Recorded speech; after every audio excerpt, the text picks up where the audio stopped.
We're talking about how to talk to the unholiest of unholies, the CFO. So it's really, really important that if you want to get your seat at the table, you understand what they're thinking about, what they care about, so that you can build relationships and talk to them more effectively, more valuably, and get what you want done. Or TA leaders who are ready to get their seat at the table. The People MBA. Subscribe at peoplemba.com for access to all the guides, templates, and other tools referenced on our show. This episode is being brought to you by Plum. Check out plum.io to unlock the benefits of 360-degree talent insights. So before we dive all the way in, this is a reminder that we've built a 9-step document on how to build a proper relationship, a useful, valuable, effective relationship with your CFO. It's free. You just go to peoplemba.com. It's brought to you by the good people at Plum. Thanks, Plum, for sponsoring this, but that's the download you want to go get to get all the details. There's three obvious things that jump straight out at me, and the things that I usually talk about in this arena. The potential impact on revenue. Okay, the ability to be productive and drive revenue. Second is the impact on cost. So literally the same, but in reverse. If it's more inefficient to drive revenue, or it takes longer. And then the third one, which is probably the most powerful, is the risk premium of a plan or the intentions of leadership. Talent attraction is like making sure you've got the best players on your team to win a championship. Whereas so much of the other business units have the power, flexibility, freedom, autonomy because they can point to a pile of money they're making. Mm-hmm. They can say, we made X million dollars this year. I bet we would make X $2 million next year if we had more budget. CFO says yes. If the CFO gets a proper business case, and we talked about business cases before, but if they see a proper business case on why investing here makes money, saves money, it limits risk, they say yes. Now, pivot to TA, whose budget process looks nothing like that process, where it is, it's the summer, I guess let's do wish listing. And you make your wish list, and then you submit, you get, a number in September. You say, okay, well, that's roughly the size of the box. So I will pick and choose which of my wish list will go into the box. And then come November, you get a sense of how much of the box actually exists. And then come January, maybe sometimes February, and sometimes even March, you actually get the money. It should be quite easy, especially when you look at other budget holders around you, to look at the cost per empty seat, especially if there's a particular initiative that is seen as the biggest revenue driver in the organization. It's like, okay, well, that team is only half capacity at the moment. Therefore, the cost per empty seat is X. Help me fill those seats to a value of, whatever that is. But from a brand perspective as well, like the more strategic, what about the capability of the caliber of talent we're able to bring in the door and keep? And this is where, you go 2 times 2 times 2. It's not 6. Like, it starts to exponentially grow, and wrapped around that then is, okay, but of course, if I'm not adequately resourced and we don't have the reputation as an employee we need, and we don't reduce time and cost per hire, then the risk also exponentially goes up. And I think it's interesting that you have to have the mindset that says you cannot build the future of your business with last year's talent.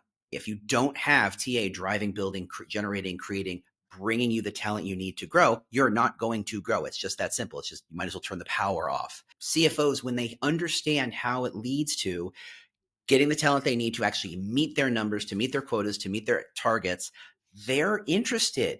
If you understand how to talk to the senior leadership in your organization, the budget holders, the people setting the vision and the strategy and all the rest of it, think about like why we're doing this, James. This is about getting the seat at the table. Now, as soon as you pull up in that seat, you need to be able to understand why you're there, what's going on, talk the language, and be relevant and seen as an equitable peer around that table. This means understanding the basics of the language of your CFO and learning to be more relevant and understand the context of what's going on around you. If you can do that, life gets so much easier with the budget and resource you need to do your job. Really, a lot of what this entire podcast project is all about is how do you convert from being seen as a cost center to being seen as a value generating function. My first thought is, a very basic approach of telling a to and from story in every situation. It's like, look, if we want to move from this performance to that performance, here's what's required, how long it'll take, what the cost is. And if with that approach, the transformational story is being communicated. You said the magic word transformation. You're putting the onus on the CFO, the budget holder, to say, well, you decide, do you want to stay where we are or do you want to go where we've been told we need to go? What you're not trying to do is get the CFO to come into your world and understand your language and how you do things. It's your job to take your world and step into theirs and articulate it and present it in their world in language that they understand. Given TA's position in most businesses as a cost center, cue the sound effect. Cost center. We see the CFO as the person who's trying to not spend money. We see them as the person trying to shave budgets, trying to squeeze budgets, trying to save as much as money. And we tend to pigeonhole them as people who don't want to spend money.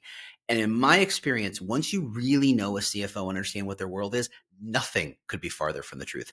They love to spend money, provided it has a return, provided it achieves larger goals. CFOs do want to spend money. Actually, what they want to do is invest money. They don't want to waste money. Yeah, if you walk down the street and you saw an ATM that was saying, I'd like to deposit $1 and I'll get back $10, would you ever leave that ATM? You'd be sticking your dollar in as much as you possibly could. If in doubt, ask what Jerry Maguire would do. Help me, help you. Rather than it be an ask, for me, it needs to be a thesis.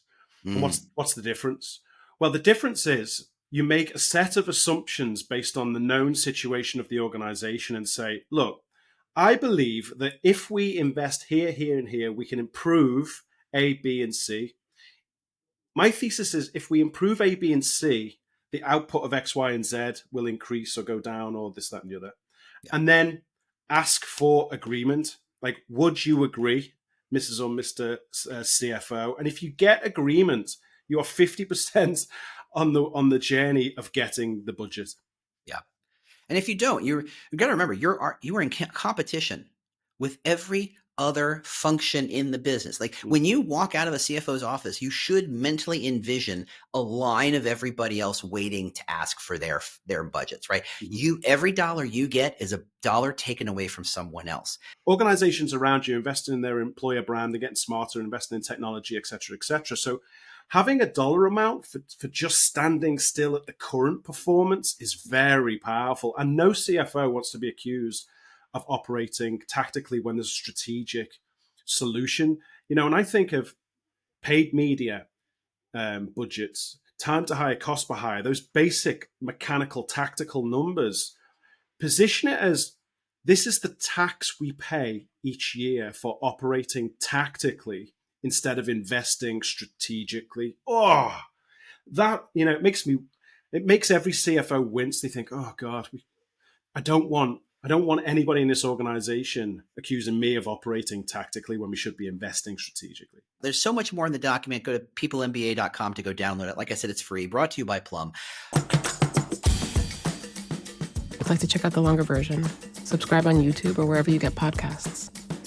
And to get access to the document they keep going on and on about, subscribe at peoplemba.com. Or don't. Your call.